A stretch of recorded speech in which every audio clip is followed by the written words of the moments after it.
Muy buenas, gente cinéfila, y bienvenidos a este vídeo en el que vamos a intentar definir o resumir los 10 puntos clave que debe tener la película de catástrofes o desastres perfecta. 10 condiciones que hacen que cualquier película que se precie de este género o subgénero tan especial tienen que tener para ser lo mejor película posible y ser, digamos, convertirse en un clásico. Y empezamos por un punto clave que sería, evidentemente, que ocurra algo, que haya un desastre, que haya una catástrofe, un desastre natural, algo que sea por el hombre, ya digamos, pues eso, el incendio del Coloso en llamas, un accidente en un túnel como el Pánico en el túnel, un huracán, un terremoto, un meteorito, lo que queramos, tiene que ser algo, digamos, un desastre más bien natural, es lo que tiene más fuerza, pero también puede ser algo que haya sido por culpa del hombre de forma directa o indirecta.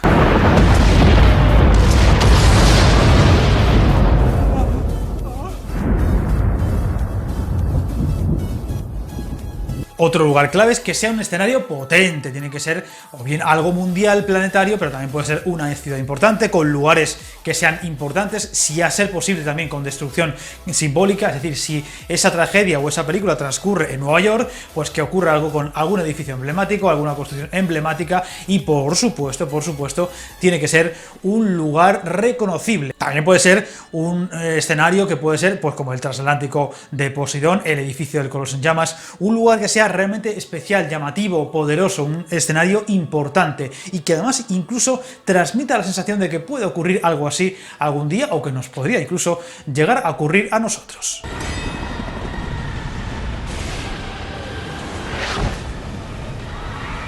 Sin lugar a dudas, otro punto importante es que haya una potente banda sonora, a ser posible reconocible, algo que además haga que crezca por completo el dramatismo en momentos claves de esa película, en esas escenas donde el dramatismo llama, la música, la ambientación musical tiene que ser potente y clave. Ahí hemos tenido, por ejemplo, muy buenos ejemplos en los 70 con John Williams, por ejemplo, en El Coloso en llamas o en La aventura del Poseidón. Una música importante y que acompaña el dramatismo de la historia es capital. Naturalmente tiene que haber un héroe de alguna forma, ya puede ser un héroe anónimo, alguien que esté dado a ello, un militar, un policía, un jefe de bomberos como el caso del Coloso en llamas, también puede ser incluso un ciudadano que puede ser entre comillas normal, el reverendo, el predicador del Coloso en llamas, un padre de familia normal al corriente, envuelto en una gran tragedia, pero que tiene que hacer lo que tenga que hacer para salvar a su familia. Lo hemos visto en muchos casos, como por ejemplo recientemente en Greenland, también de alguna forma en Deep Impact, también lo hemos visto en casos como, por ejemplo, muy importante además, muy clave en 2012, un poquito de todo, pero que el personaje protagonista sea un héroe de alguna forma, que bien buscado o bien forme parte de su profesión, sea clave y sea el que conduzca a la película. ¿Cree que puede sacarnos del barco? Ya lo creo. No nos separemos. Juntos buscaremos una salida. También es importantísimo lo que sería el antihéroe o incluso casi entre comillas el villano de la función. Alguien al que le cojas asco, alguien al que le cojas manía, un tipo odioso, el típico borracho, el típico que en lugar de ayudar y arrimar el hombro pone dificultades, no sé, el borracho de Poseidón, también este que está siempre encarándose con Jim Hammond en La aventura del Poseidón. Incluso tiene que ser un personaje que le cojas manía de tal forma que incluso si muere te alegres por ello, como puede ser el borracho de Poseidón o, bueno, los niños rusos, los gemelos rusos de 2012, que por desgracia ahí no les pasa nada, pero les coges una manía tremenda. Pero el barco se movió y él cayó. Luego hubo una explosión y lo mató. ¡Eso es todo! ¿Qué más quiere usted saber, reverendo? Por supuesto, tiene que ser una película en la que haya destrucción y muertes, y a ser posible en un tono serio, si no ya nos metemos en otra cosa. Algo que sea destrucción, como puede ser Pueblo Grande, como puede ser 2012, como puede ser El día de mañana, como puede ser un gran terremoto, ahí está San Andrés, ahí está Terremoto con Charlton Heston, ahí está esas películas de meteoritos que de una forma u otra alguno va cayendo antes del gran meteorito para destruir ciudades o lugares, y también, por supuesto, si es el escenario muy grande o muy grandioso, Titanic, ahí está también La aventura del Poseidón o Poseidón, el Coloso en llamas, tiene que ser un escenario que se destruya de una forma importante y que haya momentos de gran dramatismo dentro de la destrucción. Y también tiene que haber muertes, bien directas o indirectas, porque en un desastre, si no hay muertes, si no hay destrucción y muerte, no es lo mismo, y a ser posible además muertes que se vean claramente en la película, que transmitan esa sensación de fragilidad de los que están en la misión, como digo, serio, además, a ser posible que, digamos, que lo sientas de alguna forma o que impacte. Si no hay muertes y no es con un tono serio, la cosa ya flojea.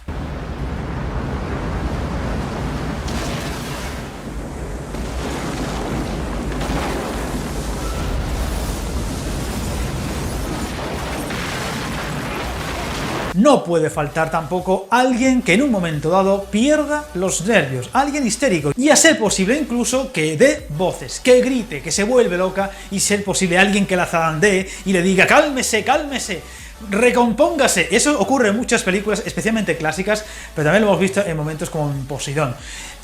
Un personaje así, que yo creo que podría haber en cualquier grupo de tragedia, en cualquier grupo en mitad de un desastre, es imprescindible en una película. Y a ser posible, como digo, que se sobreponga o que sea capaz de salir adelante a pesar de esos momentos de zozobra absoluta en todos los sentidos. Un personaje así es imprescindible en toda película de catástrofes que se precie. ¡El agua está entrando aquí! ¡El agua está entrando aquí! Y a ser posible, tiene que haber alguna gran estrella, y si hay unas cuantas, mejor. Actores muy conocidos, muy reconocibles, actores de prestigio incluso. Si se puede mezclar actores, digamos, de acción que estén muy puestos en este tipo de género y además algún actor de prestigio, de Oscar y demás, eso siempre es una combinación que no falla. Ahí tenemos casos muy claros como El Coloso en Llamas, pero también 2012, que había un poquito de todo, pero había actores de mucho nivel. También, por ejemplo, El Día de Mañana, actores que den poso a la película, que den credibilidad, pero que también suban enteros de ese cartel.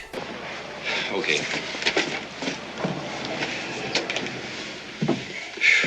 Architects. Yeah, it's all our fault. Now you know there's no sure way for us to fight a fire in anything over the 7th floor. But you guys just keep building them as high as you can. Hey, are you here to take me on or the fire? Si es posible, viene muy bien, tiene que haber un mensaje, una moraleja, un algo que quede en el espectador de por esto acaban tan mal y hay que intentar evitar algo así. Si es algo, por ejemplo, como por ejemplo en 2012 o en sobre todo El Día de Mañana, una catástrofe natural, siempre tiene que haber un mensaje, vamos a decir, ecologista, de concienciarnos de que si nos cargamos el planeta vendrá contra nosotros. Pero en Poseidón era un barco insumergible como el Titanic, o en El Coloso en Llamas, un edificio que nunca podía arder y al final acaba como acaba. Un mensaje de denuncia social de algún tipo, como yo digo, moraleja, para que el que vea la película, cuando vea lo que ocurre, tenga esa sensación de ay madre, tenemos que ser más precavidos porque podemos acabar así. What exactly are you proposing, Professor? Evacuate everyone south of that line. What about the people in the north? I'm afraid it's too late for them. Algo también que suele funcionar muy bien en estas películas es que haya sorpresas y, a ser posible, alguna muerte inesperada que además sea de repente. Esto se ve muy bien en La aventura del Poseidón. Estás de repente tan tranquilo y muere alguien. Dices, ¿cómo? No te ha dado tiempo ni siquiera a prepararte a esa muerte. Y eso es muy interesante porque hace que la tragedia suba enteros. Es como que no sabes qué va a pasar al segundo siguiente, que es lo que podría ocurrir seguramente en cualquiera de las situaciones que se ven en esas películas en la vida real. Como digo, en La aventura del Poseidón también, pero por ejemplo en Pánico en el túnel, El Coloso en Llamas son muy buenos ejemplos de esa sensación de que oye, cualquiera puede morir en cualquier momento, y eso hace que la película tenga aún más interés, porque no sabes lo que va a pasar. Lo típico de que el héroe de cualquier película sabes que se va a salvar, aquí tiene que dar sensación de fragilidad en algún momento y de que cualquiera puede morir.